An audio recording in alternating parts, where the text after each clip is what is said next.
Good, happy Saturday morning, May 30th, 2020.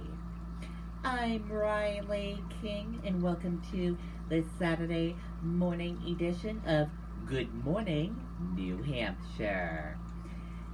And it's time to rise and shine, everyone, and get your Saturday off to a good start. So grab that cup of coffee, sit back, relax, and enjoy some Good Morning New Hampshire, where we have a little bit of everything for you in this program. But first, we're going to start with the news. We're going to start with your local news first. So let's get started with Good Morning New Hampshire. First up in local news, stay-at-home order extended to June 15th. Reopening guidance given for houses of worship, day camps. Hotels can start booking guests immediately for stays beginning June 5th. Let's take a listen to that video from WMUR News 9.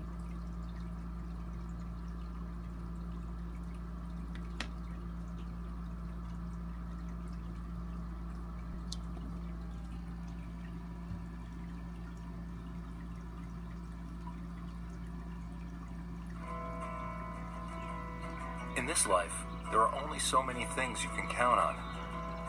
Though New Hampshire's stay-at-home order is now extended until June 15th, more sectors are allowed to reopen, including houses of worship. More people are attending online worship than normally attended in person. That there are deep spiritual needs being felt during this time. Effective immediately, services can resume with 40% occupancy and social distancing in place.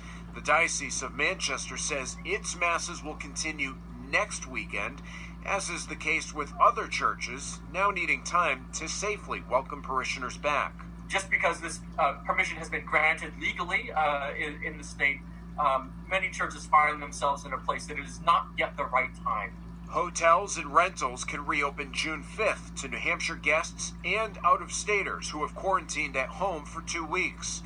Businesses with 20 or more rooms can only have 50% capacity. We'll watch the data over the next few weeks and hopefully be able to make another step forward if the data looks good. Day camps will welcome kids back starting June 22nd, and overnight camps can tentatively reopen June 28th, but the state is still working out guidance. The benefit of day camps is that the vast majority of kids are from those communities. State leaders continue to be encouraged by the overall data showing a decline in the spread of the virus. We'll continue to flex things open over the next couple weeks and then hopefully transition out of the stay-at-home order on June 15th. Driver's ed classes and testing can also resume immediately, and you can find all of the state's new guidance documents on nh.gov. Reporting live in Manchester, Mike Cronin, WMUR News 9. Okay, and there you go on that video and that report.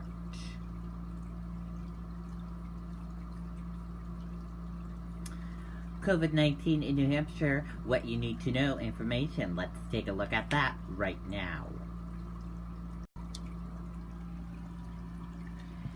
And here is a look at that information for all of you right now. There are 4,492 number of people in New Hampshire have tested positive for COVID-19. 1,768,461 number of people in the United States who have tested positive. 238 number of deaths from COVID-19 in New Hampshire. 440 number of people who have been hospitalized with COVID-19 in New Hampshire. And 338 number of deaths from COVID-19 in the United States. This map of New Hampshire right here shows you where current cases of COVID-19 are. Manchester, 443. This map of New Hampshire shows you where total cases of COVID-19 are. Manchester, 1141. And now let's take a look at this chart here. New cases each day in New Hampshire. In the purple, daily new positive COVID-19 cases. In the orange, new hospitalizations. And in the red are the deaths. Now let's take a look at this chart here. In the purple, total current COVID-19 cases. And in the orange, current hospitalizations. And let's take a look at this chart here. Total positive COVID-19 cases in the purple, total hospitalizations in the orange, deaths in the red, and blue recovered. Now let's take a look at this chart here. Age group of cases, female and male of cases, and risk information. And let's take a look at this chart here. Race/ethnicity of cases, hospitalizations, deaths, and percent of New Hampshire population. And again, your common symptoms: fever, lack of smell, cough, chills, and difficult breathing. How it spreads, and prevention tips. And be sure to stay with the Riley King Network for the latest of your COVID-19 information. And we're going to switch gears now. Let's go into national news. In national news, owner says ex-officer, victim both worked at nightclub. Let's take a listen to that video from ABC News.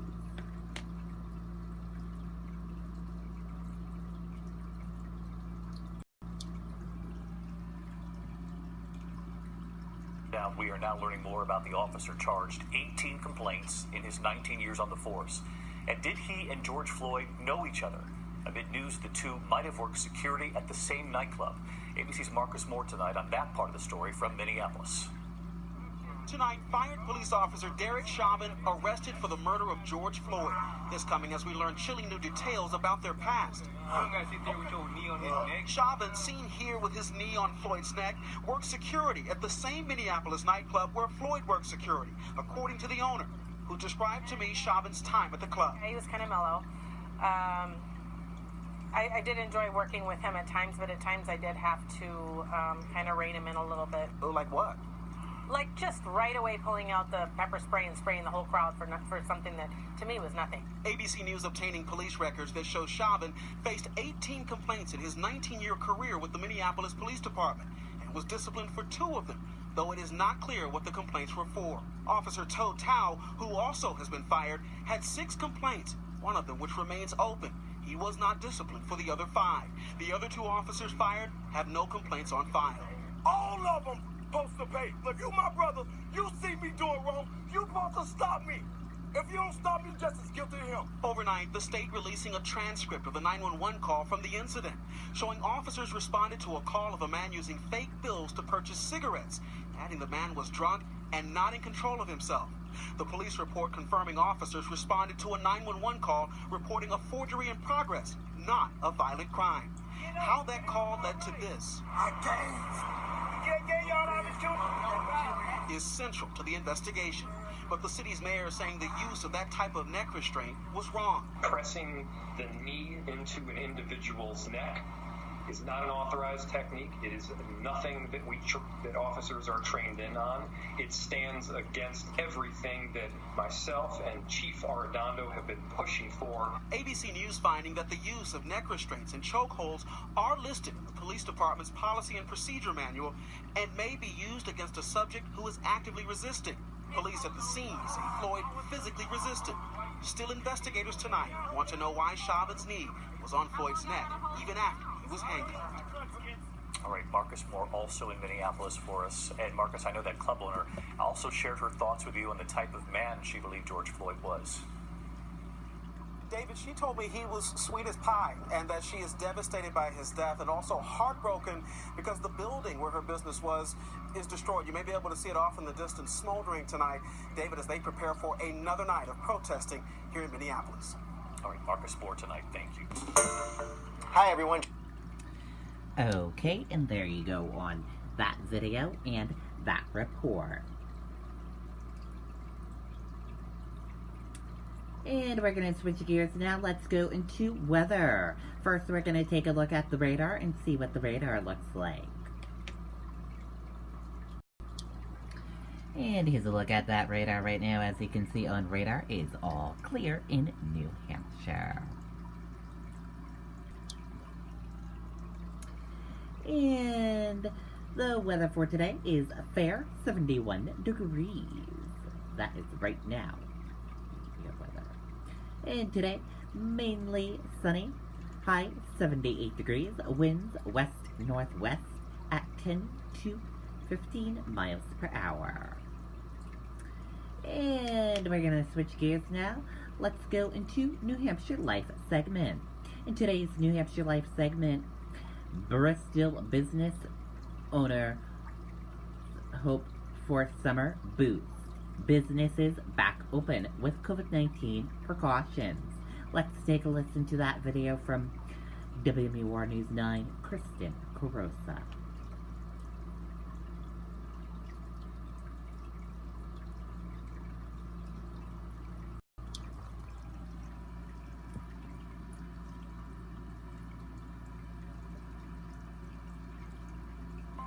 I'm Ken Coloma. It's my job to make sure all the packages that go out today get delivered.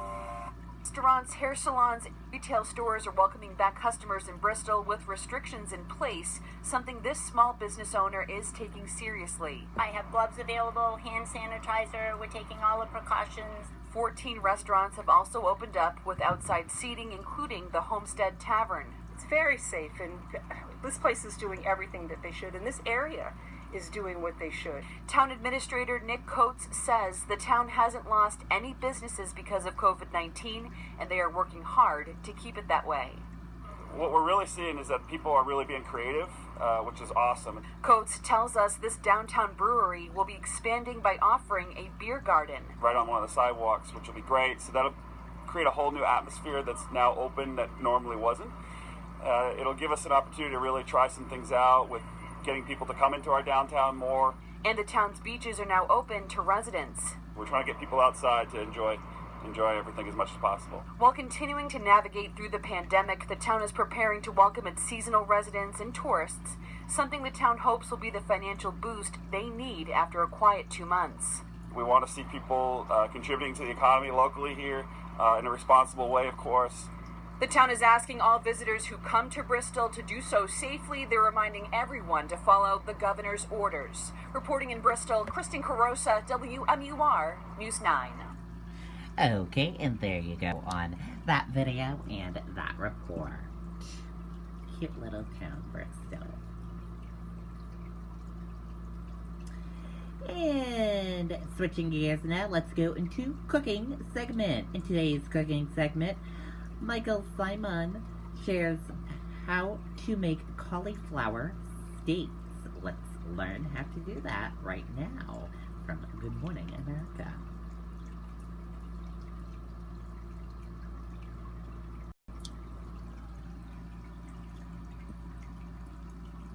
It's Friday. If you're thinking of firing up the grill this weekend, you are in luck because it's time for GMA's Ultimate Backyard BBQ. And GMA's resident chef, Michael Simon, is joining us from home where he has unfortunately had to move inside because of the weather. So he's not at the grill, but he's still going to talk to us about how to get it done. Hey, buddy, how you doing?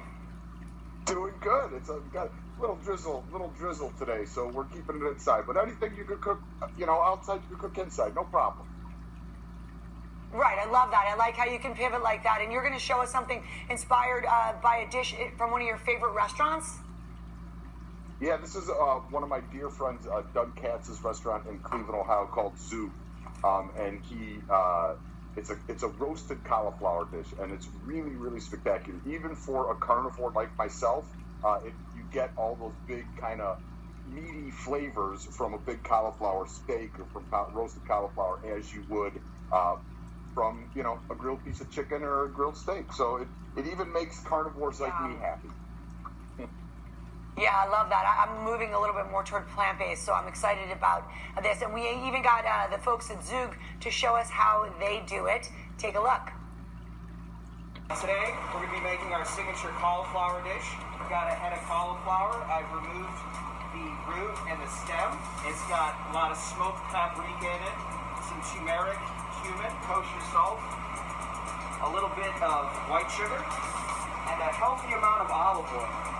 This is going to go into the oven at 400 degrees for about 15 minutes. When it's ready, it's going to look something like this. We're going to start with our orange chimichurri, and some cauliflower. We got some toasted sliced almonds, some golden raisins, shaved and pickled carrot, some mint and parsley, and I'm going to finish it with some olive oil. There you go, guys. All right. So you saw it from your buddies at Zug. Now, Michael, you take us through it. Cauliflower is one of the hottest vegetables. It's trending, cauliflower, because we are on the cutting edge, as always. But it's also a great option because of the meat. People talk about this meat shortage. Take us through it, buddy. Well, we love a trending cruciferous vegetable. It's also very inexpensive, which is great. So if you were doing this on a grill, you get the grill, like one side of the grill would be very hot, one is cool, so you turn it into a pan in an oven. I have a cast iron pan here over like a medium-high heat. We drizzled our cauliflower steaks, and we're getting about 2 steaks per piece of cauliflower, and then we save all the pieces so we get like a double whammy here. And I just put a good amount of olive oil, salt, and pepper on here, and we put them in the pan on the medium-high heat. We're going to let them sear for about 4 or 5 minutes aside to get them nice and caramelized. As that is happening, I have the juice of 1 orange and the zest, a 1/4 cup of water, some golden raisins, garlic, chili flakes, and a little bit of cumin. If you don't like cumin, you could do other spices too, whatever kind of fits your fancy.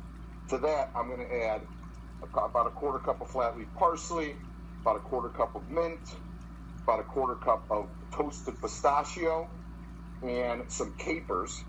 And we mix this all together with a couple good glugs of olive oil. Glugs is a technical term, big cooking term, a glug or 2, and then a splash of sherry vinegar and a good amount of cracked black pepper.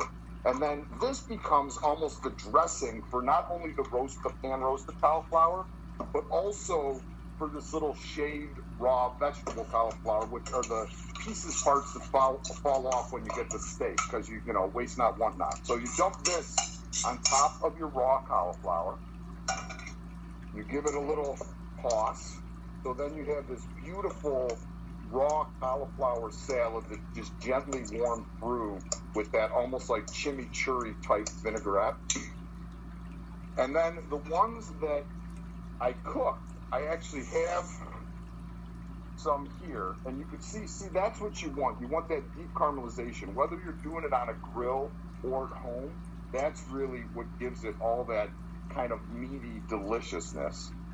And you put that guy down, and then I just take a little bit of my raw cauliflower salad, which turns into the sauce for this, and you get this beautiful dish that would be a great, like if you are a carnivore and you can't live without the meat, this would be delicious with like a roasted chicken, or you could just eat it as an entree, as a side for yourself too. So it's inexpensive. It's a great substitute if you're looking for something different from meat, or if you wanted to have an interesting side. It works both ways. And one of the things I love about Zug is through this entire situation, they've been doing carry-out, really feeding the people in Cleveland, doing this really beautiful, clean, delicious food from a chef who really is one of my dear friends in Cleveland and has raised the culinary bar in Cleveland quite a bit.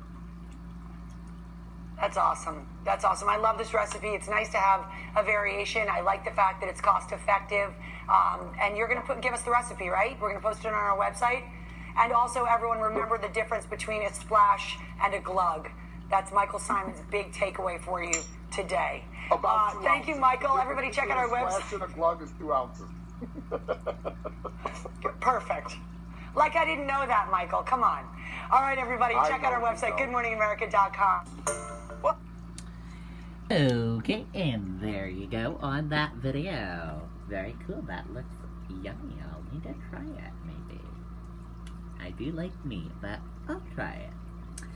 Okay, we're gonna switch gears now. Let's go into entertainment news. In your entertainment news, could Matt Lauer return to TV?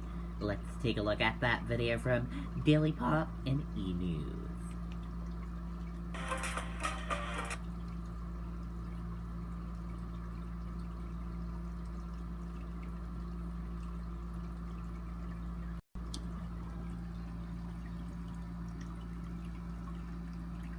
Ever return to TV. The source tells E! News Would Matt Lauer ever return to TV? The source tells E! News that he's a journalist at his core and he really misses work. He believes he'd still be employed right now if it weren't for Ronan Farrow's book Catch and Kill. And just last week, Matt wrote an op-ed denying the rape allegation that was made in that book. Matt was the anchor of Today, which is a part of the NBC Universal family, and I just gotta ask, whether guilty or innocent, can anyone move on after an accusation like that? Erin, this is an extremely hard one, but it's very simple for me. My sisters, my mum, my girlfriend, any female in my life, I want them to feel 100% safe. Any workplace they go to, top priority for me. So for me right now, regardless of the result of that, I would just straight away say no. I don't want you going to work with this person. Yeah, I mean, can he come back? Sure. I mean, let's be honest. He's a white, powerful man in media. Not as powerful as he used to be, but we have seen people in this industry who people have said they can't come back, and they have come back if they have given a certain type of platitude. But I do feel like instead of having Matt come back, let's talk about the women who would have been able to rise to the occasion had he had not been there and allegedly done these things. So it's like, give these opportunities to these women who are in the ranks, who are up and coming, who are trying hard, who are working, who are in their prime. Like, let's give them that opportunity. Let's give them that attention. If he wants to be in journalism, start a blog. Matt, start from the ground up like everybody else. Go get your Twitter account, start a blog. You're on your own. Yeah. You want to be a journalist, fact check some stuff from your house. But as far as these other jobs, they are taken. That's it for today's Daily Pop, but don't worry, we do it every day. That's right, and be sure to click below to subscribe to our E! News YouTube channel so you don't miss any of the latest videos. Whether it's tackling breaking Hollywood headlines or amazing celebrity in-studio interviews, Daily Pop on YouTube will keep you pop cultured. See you soon. Okay, there you go. That could not Lauer return to TV. And now let's take a look at the celebrity birthdays. Let's see which celebrities are celebrating a birthday today. And happy birthday to all of these celebrities. We hope they have a wonderful birthday and a wonderful day. And that does it for this Saturday edition of Good Morning New Hampshire. Thank you for watching this Saturday edition of Good Morning New Hampshire. Have a great rest of your Saturday. I'll see you back here next time for another edition of Good Morning New Hampshire. Goodbye, everyone.